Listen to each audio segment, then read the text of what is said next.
بزار اور ترمذی میں حضرت عبداللہ ابن مسعود سے نبی صلی اللہ علیہ وسلم کا یہ ارشاد نقل ہوا ہے، ان المرأۃ عورۃ، عورت چھپا کر رکھنے کی چیز ہے۔ ان المرأۃ عورۃ فاذا خرجت، جب وہ گھر سے نکلتی ہے، استشرفها شیطان، اب شیطان جو ہے اس کو تاک میں رکھتا ہے۔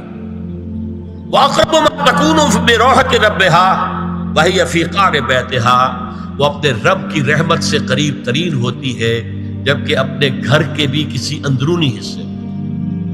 اسی لیے فرمایا مردوں کے لیے مسجد میں نماز افضل 28 گنا، اور عورت کے لیے گھر کی نماز مسجد سے افضل، گھر کے صحن کی مسجد سے افضل، دالان کی صحن سے افضل، کمرے میں اس سے افضل، اور کمرے کی کوئی بغلی کوٹھڑی ہے تو اس میں سب سے افضل۔ یہ احادیث نبی اکرم صلی اللہ علیہ وسلم۔ عبداللہ ابن احمد ابن حنبل نے زوائد الزہد میں اور ابن ابی شیبہ نے ابن سعد نے اپنی کتابوں میں مسروق کی روایت نقل کی ہے کہ حضرت عائشہ جب تلاوت قرآن کرتے ہوئے اس آیت پر پہنچتی تھی وَقَرْنَ فِي بُيُوتِكُنَّ، تو بے اختیار رو پڑتی تھی۔ قرآن کہتا ہے اپنے گھروں میں رہو۔ حضرت عائشہ نے شہادت عثمان کے بعد باہر نکل کر لشکر کی قیادت کی، پھر ساری عمر افسوس تھا کہ میں نے غلط کہا۔ حافظ ابو بکر بزار حضرت انس سے روایت کرتے ہیں کہ عورتوں نے حضور سے عرض کیا کہ ساری فضیلت تو مرد لوٹ کے لے گئے، وہ جہاد کرتے ہیں، خدا کی راہ میں بڑے بڑے کام کرتے ہیں، ہم کیا عمل کریں کہ ہمیں بھی مجاہدین کے برابر اجر مل سکے؟ جواب میں آپ نے فرمایا من قعدت منکن فی بیتہا فإنہا تدرک عمل المجاہدین، تم میں سے جو شخص اپنے گھر میں بیٹھی رہے گی وہ مجاہدین کا اجر حاصل کر لے۔ یہ ایک ہوا کا رخ ہے، بتایا جا رہا ہے، یہ نظام ہے جس کو اس شکل میں دیا جا رہا ہے۔ اب آئیے سورہ نور کی طرف۔ یا ایھا الذین آمنوا لا تدخلوا بیوتا غیر بیوتکم حتی تستأنسوا وتسلموا علی اہلها ذالکم خیر لکم لعلکم تذکرون۔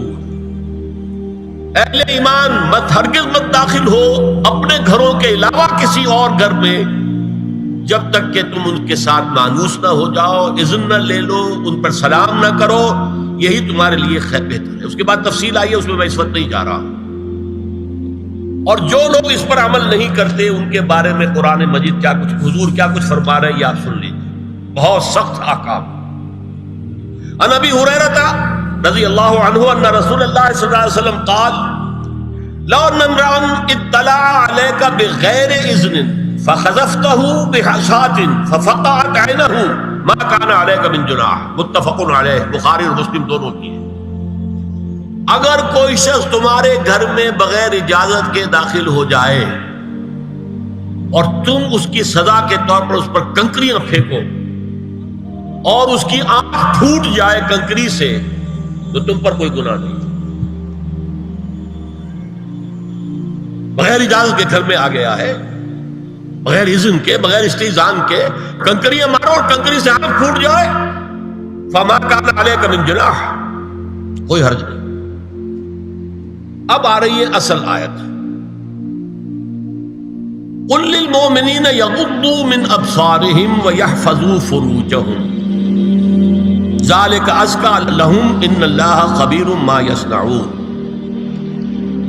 وقل للمؤمنات یغضضن من ابصارهن ویحفظن فروجهن ولا یبدین زینتهن الا ما ظہر منها وَلْيَضْرِبْنَ بِخُمُرِهِنَّ عَلَى جُيُوبِهِنَّ وَلَا يُبْدِينَ زِينَتَهُنَّ إِلَّا لِبُعُولَتِهِنَّ أَوْ آبَائِهِنَّ أَوْ آبَاءِ بُعُولَتِهِنَّ أَوْ أَبْنَائِهِنَّ أَوْ أَبْنَاءِ بُعُولَتِهِنَّ أَوْ إِخْوَانِهِنَّ أَوْ بَنِي إِخْوَانِهِنَّ أَوْ بَنِي أَخَوَاتِهِنَّ أَوْ نِسَائِهِنَّ أَوْ مَا مَلَكَتْ أَيْمَانُهُنَّ أَوِ التَّابِعِينَ غَيْرِ أُولِي الْإِرْبَةِ مِنَ الرِّجَالِ أَوِ الطَّفْلِ الَّذِينَ لَا يَظْهَرُوا عَلَى عَوْرَاتِ النِّسَاءِ وَلَا يَضْرِبْنَ بِأَرْجُلِهِنَّ لِيُعْلَمَ مَا يُخْفِينَ مِنْ زِينَتِهِنَّ وَتُوبُوا إِلَى اللَّهِ جَمِيعًا أَيُّهَا الْمُؤْمِنُونَ لَعَلَّكُمْ تُفْلِحُونَ۔ یہ لمبی آیت ہے۔ اہل ایمان، اے نبی کہہ دیجئے اہل ایمان مردوں سے اپنی نگاہیں نیچی رکھا کریں اور اپنی شرمگاہوں کی حفاظت کریں، یہی ان کے لیے زیادہ پاکیزہ عمل ہے۔ ان اللہ خبیر بما یصنعون، اور جو کچھ وہ کر رہے ہیں اللہ اس سے واقف ہے۔ وَقُلْ لِلْمُؤْمِنَاتِ يَغْضُضْنَ مِنْ أَبْصَارِهِنَّ، اور مومن عورتوں سے بھی کہہ دیجئے کہ وہ اپنی نگاہیں جو ہے نیچی رکھا کریں، وَيَحْفَظْنَ فُرُوجَهُنَّ، اپنی شرمگاہوں کی حفاظت کریں، وَلَا يُبْدِينَ زِينَتَهُنَّ إِلَّا مَا ظَهَرَ مِنْهَا، اور اپنی زینت کو ظاہر نہ کیا کریں سوائے اس کے کہ جو بالکل ظاہر ہو جائے۔ قُلْ لِلْمُؤْمِنِينَ يَغُضُّوا مِنْ أَبْصَارِهِمْ وَيَحْفَظُوا فُرُوجَهُمْ ذَلِكَ أَزْكَىٰ لَهُمْ إِنَّ اللَّهَ خَبِيرٌ بِمَا يَصْنَعُونَ۔ نوٹ کر لیجئے کہ یہ کہاں ہو رہا ہے؟ گھر میں داخلے کے بعد۔ گھر میں داخلہ اجازت سے، اور داخلہ ہوگا صرف محرموں کا، گھر کے اندر جو ہے وہ نامحرم تو نہیں آئے گا۔ یہ میں آگے بیان کر رہا ہوں۔ وَقُلْ لِلْمُؤْمِنَاتِ يَغْضُضْنَ مِنْ أَبْصَارِهِنَّ وَيَحْفَظْنَ مِنْ فُرُوجِهِنَّ، اور کہہ دیجئے مومن عورتوں سے بھی کہ وہ بھی اپنی نگاہیں جھکا کر رکھیں اور اپنی شرمگاہوں کی حفاظت کریں۔ وَلَا يُبْدِينَ زِينَتَهُنَّ إِلَّا مَا ظَهَرَ مِنْهَا، محرموں سے پردہ کیا ہے؟ محرموں سے اس کا نام ستر ہے۔ عورت کا پورا جسم ستر ہے سوائے چہرے کی ٹکیا اور یہ ہاتھ اور یہ پاؤں، بس۔ کیا مطلب ہے؟ بھائی بھی نہیں دیکھ سکتا بہن کے جسم کا کوئی اور حصہ، باپ بھی نہیں دیکھ سکتا بیٹی کے جسم کا کوئی حصہ۔ یہ ستر ہے، ستر محرموں سے پردہ ہے۔ وَلْيَضْرِبْنَ بِخُمُرِهِنَّ عَلَىٰ جُيُوبِهِنَّ، یہ بھی گھر کے اندر کی بات ہو رہی ہے، کیونکہ میں پہلے بتا چکا ہوں جلباب ہوتا تھا جب گھر سے باہر نکلتی تھی عورت، تو وہ اپنی چادر لپیٹتی تھی اپنے گرد، چہرہ نہیں ڈھانپتی تھی، صرف چہرے کا حکم دیا گیا اس کے ضمن میں۔ وہ سورہ احزاب کی آیت ہے، وہ رہ گئی، وہ میں بیان کروں گا۔ اور خمار اوڑھنی ہوتی تھی جو گھر میں اوڑھتی تھی۔ گھر میں ظاہر بات ہے کہ جلباب تو نہیں لیا جا سکتا، آخر گھر کا کام کاج کرنا ہے، ہلکی سی اوڑھنی وہ گھر میں، لیکن فرمایا وَلْيَضْرِبْنَ بِخُمُرِهِنَّ عَلَىٰ جُيُوبِهِنَّ، اور انہیں چاہیے کہ اپنی اوڑھیوں کے، بکل اوڑھنیوں کے اپنے سینوں کے اوپر، گریبانوں کے اوپر بھی مار لیا کریں۔ اب اس کے بعد فرمایا وَلَا يُبْدِينَ زِينَتَهُنَّ إِلَّا لِبُعُولَتِهِنَّ، اب یہاں یہ زینت کا لفظ آ رہا ہے چہرے کے، اور چہرے ہی میں کچھ سنگھار بھی ہوتا ہے۔ اب ان کے لیے کہا گیا کہ چہرے کی زینت، اور چہرے کے اوپر اگر کوئی بناؤ سنگھار ہے، زیور ہے، اس کی زینت نہ ظاہر کریں، مگر اب یہ یہاں تفصیلی آئی ہے، جو محرم ہے ان کی تفصیل۔ تو فرمایا کن کے سامنے ظاہر کر سکتی ہے؟ الا لبعولتہن، سب سے بڑھ کر تو شوہر، او آبائہن، اور یہ آپ نے باپ۔ اچھا، باپوں میں نوٹ کی نہیں، باپ حقیقی ہو، اخیافی ہو، اللاتی ہو یا رضاعی ہو، یہ چاروں قسم کے باپ اس میں شامل ہیں۔ جس عورت نے دودھ پلایا تھا اس کا شوہر بھی باپ بن گیا۔ او آبائے بعولتہن، اپنے شوہروں کے باپ، یا ابنائہن، ان کے اپنے بیٹے، بیٹوں میں بھی آئیں گے چاروں، اللاتی، اخیافی، عینی اور رضاعی۔ او ابنائے بعولتہن، اور اپنے شوہروں کے بیٹے، ہو سکتا ہے شوہروں کی اور بیویاں بھی ہوں، تو ان کے بیٹے بھی، جو ستیلے بیٹے ہیں وہ بھی محرم، ان سے کسی شکل میں کبھی شادی نہیں ہو سکتی۔ او اخوانہن، یا ان کے بھائی، او ابنائہن، یا اپنے بیٹے، او ابنائے بعولتہن، یا اپنے شوہروں کے بیٹے، او اخوانہن، یا اپنے بھائی، او بنی اخوانہن، یا اپنے بھائیوں کے بیٹے، او بنی اخواتہن، اپنا بھتیجا، شوہر کا بھتیجا نہیں، اپنا بھتیجا محرم ہے، اپنا بھانجا محرم ہے، شوہر کا بھانجا محرم نہیں ہے۔ او نسائہن، یا ان کی عورتیں، اپنی عورتیں، جان پہچان کی عورتیں۔ او ما ملکت ایمانہن، یا جو ان کے داہنے ہاتھوں کی ملکیت ہے، باندیاں، غلام۔ اس میں عرض کر چکا ہوں کہ اس میں کافی اختلافات ہیں۔ یہ بھی ہے کہ اس سے مراد صرف باندیاں ہیں، غلام مرد ہیں، یہ بھی ہے کہ مرد بھی ہے، اور یہ بھی ہے کہ مرد جب تک کہ وہ بالی ہوگا، لیکن میں اس بحث میں یہاں نہیں جانا چاہتا، یہ پھر فقہ کی بحث ہو جائے گی۔ اب التابعین غیر اولی الاربہ، کچھ ایسے لوگ بھی ہوتے ہیں، کوئی کسی کے گھر میں تو اندھا آدمی رہ رہا ہے، یا کوئی اور کسی وجہ سے کوئی مریض ہے، اسے آپ نے بنا دے رکھی ہے، انہیں عورتوں سے کوئی سروکار نہیں ہوتا۔ اب الطفل الذین لم یظہروا علی عورات النساء، یا وہ بچے کہ جن پر ابھی عورتوں کے پوشیدہ حالات واضح ہی نہیں ہے، پتہ ہی نہیں ہے انہیں، ابھی انہیں جنس کا کوئی احساس ہی نہیں۔ یہ ہے فہرست جو دی گئی ہے کہ جن کے سامنے عورت کھلے چہرے کے ساتھ اور اپنی جو اضافی زینت بھی ہو، کوئی زیور وغیرہ یا کوئی بھی سرما وغیرہ ڈالا ہوا ہے یا کوئی سرخی کو لگائی ہے معمولی سی، تو اس کے ساتھ آ سکتی ہے، اور یہ وہ رشتے ہیں کہ جن سے کسی حالت میں بھی نکاح نہیں ہو سکتا۔ آگے سنیے، وَلَا يَضْرِبْنَ بِأَرْجُلِهِنَّ لِيُعْلَمَ مَا يُخْفِينَ مِنْ زِينَتِهِنَّ، اور چلتے ہوئے اپنے پاؤں زور سے نہ مارے کہ ان کی زینت ظاہر ہو جائے۔ اگر کوئی پازیب پہنی ہوئی ہے، کوئی جھنجھنو وغیرہ ہے، تو اب اگر پاؤں مار کر چلے گی تو خواہ ذہن جائے گا بیٹھے ہوئے کا کہ کوئی ہاتھ نہیں جا رہی۔ یہاں تک اس کے علاوہ یہ بھی ہے، تعطر کے بارے میں فرمایا ہے کہ اگر عطر لگا کر کوئی عورت گھر سے نکلی ہے، اذا استعارت المرأة فمرت على القوم ليجدوا ريحها فهي كذا وكذا قال قولا شديدا۔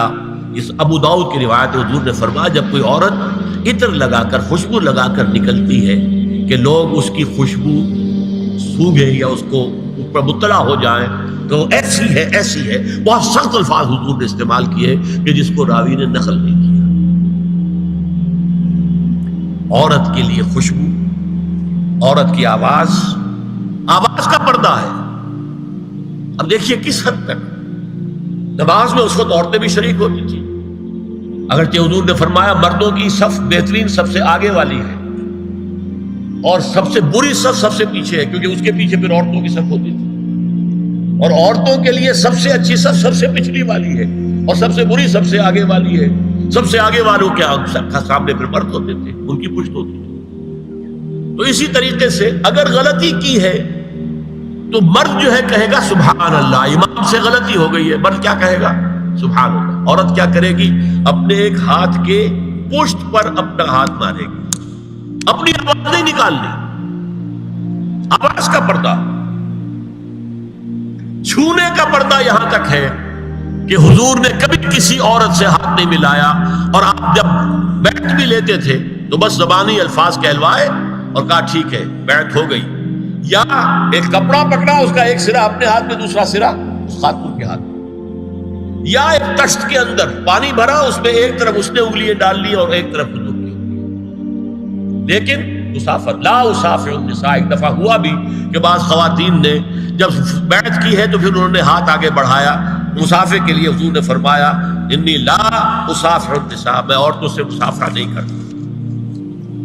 یا ایھا النبی قل لازواجک وبناتک ونساء المؤمنین یدنین علیہن من جلابیبہن ذالک ادنی ان یعرفن فلا یؤذین وکان اللہ غفورا رحیما۔ اے نبی صلی اللہ علیہ وسلم کہہ دیجئے اپنی بیٹیوں سے اور اپنی بیویوں سے اور مسلمانوں کی خواتین سے۔ اب دیکھیے یہ سورہ احزاب ہی میں ہو رہا ہے، شروع میں یا نساء نبی سے بات چلی، استیزان بھی صرف نبی کے گھر میں داخل نہ ہو اذن کے بغیر، آگے چل کر سورہ احزاب ہی میں عام بھی کر دیا، قل لازواجک وبناتک ونساء المؤمنین، کہہ دیجئے اپنی بیویوں سے، اپنی بیٹیوں سے اور اہل ایمان کی خواتین سے، یدنین علیہن من جلابیبہن، کہ وہ اپنے چہروں کے اوپر اپنی جلباب کو لٹکا لیا کریں، چہرہ چھپ جائے۔ اب اس کی تفسیر میں چاہتا ہوں کہ آپ کو جو مختلف مفسرین نے کی ہے وہ آپ کے سامنے میں رکھوں۔ حضرت عبداللہ ابن عباس نے اس آیت کی جو وضاحت فرمائی ہے اسے حافظ ابن کثیر نے اپنی تفسیر میں اس طرح نقل کیا ہے، اللہ نے مسلمان عورتوں کو حکم دیا ہے کہ جب وہ کسی کام کے لیے گھروں سے نکلے تو اپنی چادروں کے پلو اوپر سے ڈال کر اپنا منہ چھپا لے اور صرف ایک آنکھ کھلی رکھے، دونوں آنکھیں بھی غلط ہیں۔ اور سن لیجئے، ابن جریر اور ابن منذر کی روایت ہے کہ محمد بن سیرین یہ ایک تابعی ہیں نے حضرت عبیدہ السلمانی یہ صحابی ہیں سے اس آیت کا مطلب پوچھا. انہوں نے جواب میں کچھ کہنے کی بجائے اپنی چادر کو اس طرح اوڑھا کہ پورا سر اور پیشانی اور پورا منہ ڈھانک کر صرف ایک آنکھ کھولی رکھی. اور سنیے ابو بکر بن عبداللہ ابن عربی نے یدنین علیہن من جلابیبہن کا مفہوم ان الفاظ میں بیان کیا ہے تغطى به وجهها حتى لا يظهر منها الا عينها اليسرى. یہ عورت اپنی چادر کو پورے وجود پر ڈھانپ لے اور اس طرح چہرے کو بھی ڈھانپے کہ صرف بائیں آنکھ کھلی رہے. علامہ حمید الدین فراہی کو نظم قرآن کے فہم میں خصوصی مقام حاصل تھا. انہوں نے حجاب کے بارے میں اپنے ایک مکتوب میں ہاتھ اور چہرہ کھلا رکھنے کو جائز قرار دینے کے موقف کے بارے میں لکھا ہے کہ میری رائے میں نظم قرآن پر توجہ نہ کرنے سے یہ غلط فہمی پیدا ہوئی ہے. وہی بات کہ سورہ احزاب میں گھر سے باہر کا پردہ ہے اور سورہ نور میں گھر کے اندر کا پردہ ہے. بہرحال الحق احق بان یتبع، حق جو ہے وہ اس کا زیادہ حقدار ہے کہ اس کی پیروی کی جائے. میں اس مسئلے پر مطمئن ہوں اور میرے نزدیک اجنبی سے پورا پردہ کرنا واجب ہے اور قرآن نے یہی حجاب واجب کیا ہے جو شرفاء میں مروج ہے بلکہ اس سے بھی قدر زائد. مولانا فراہی کا یہ مکتوب ماہنامہ حیات نو بلیریا گنج انڈیا کے اکتوبر سن 92 کے شمارے میں شائع ہوا. یہ ہے علماء کی رائے. حضرت ام سلمہ اور حضرت میمونہ نبی صلی اللہ علیہ وسلم کے پاس بیٹھی تھی. اتنے میں حضرت ابن ام مکتوم آ گئے. نبی صلی اللہ علیہ وسلم نے ان دونوں سے فرمایا احتجبا منہ، ان سے پردہ کرو. ازواج نے عرض کیا یا رسول اللہ الیس اعمی لا یبصرنا ولا یعرفنا، حضور کیا یہ اندھے نہیں ہیں؟ یہ نہ ہمیں دیکھ رہے ہیں نہ ہمیں پہچانتے ہیں. فرمایا افعمغایان انتما، کیا تم دونوں بھی اندھی ہو؟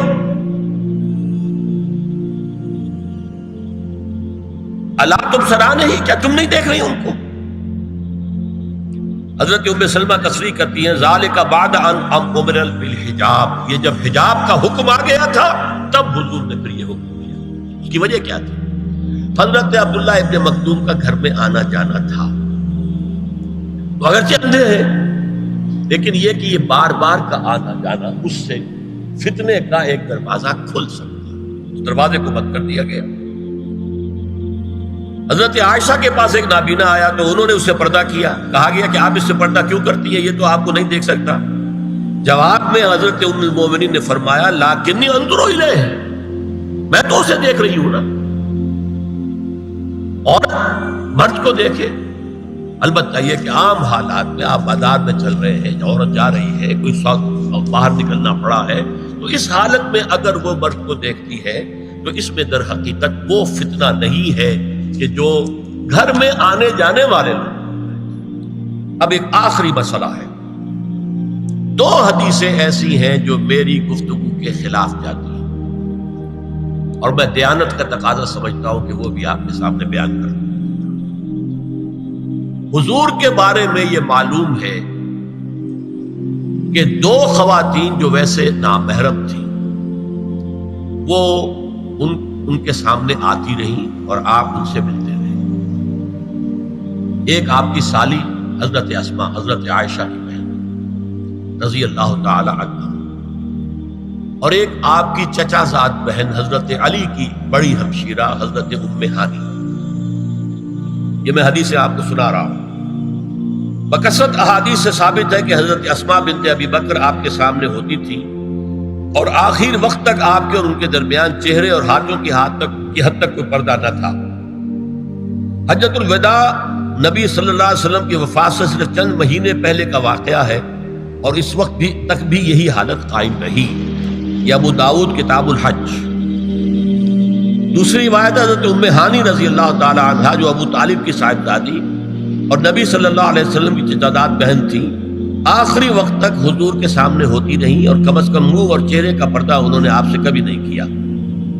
فتح مکہ کے موقع کا ایک واقعہ وہ خود بیان کرتی ہیں جس سے اس کا ثبوت ملتا ہے. یہ ابو داؤد کی روایت ہے.